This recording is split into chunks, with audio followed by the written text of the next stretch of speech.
Nagmamassage tayo ng aking paa. Ayan.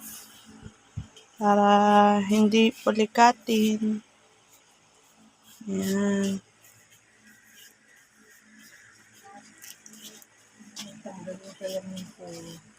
Ha? Sabi ko natanggal yung salamin ko. Natanggal yung salamin mo?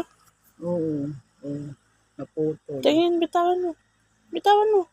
Ito. Natanggal.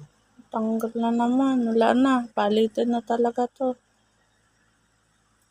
Nilagyan na kasi namin ng tape dito eh. Pati dito sa kabila. Tapos nilagyan ko pang ang garter sa likod. Ayan. Sige, barin mo na muna. Sira na. Nangihingi na ng kapalit yan. Ito nilagyan ko siyang garter dito sa likod. Kasi nung nakaraan, nilagyan na namin ng tape. Naputol. Nilagyan ko ng sa likod, garter kasi na tumatabingi, maluwag na ba? Eh ngayon wala, bumigay na naman siya. Ayan, nilagyan pa nga uli ni mama ng isa pang tape dyan. Kaya lang,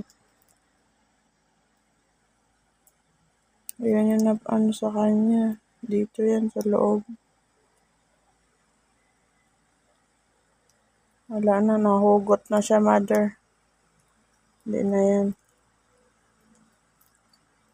Samantala. Tatanggal na yan lagi. Okay na. Paayos na lang kay kuya bukas, palagyan ng dikit. Sinabi ko. Hindi na nagpunta eh. Bukas na lang.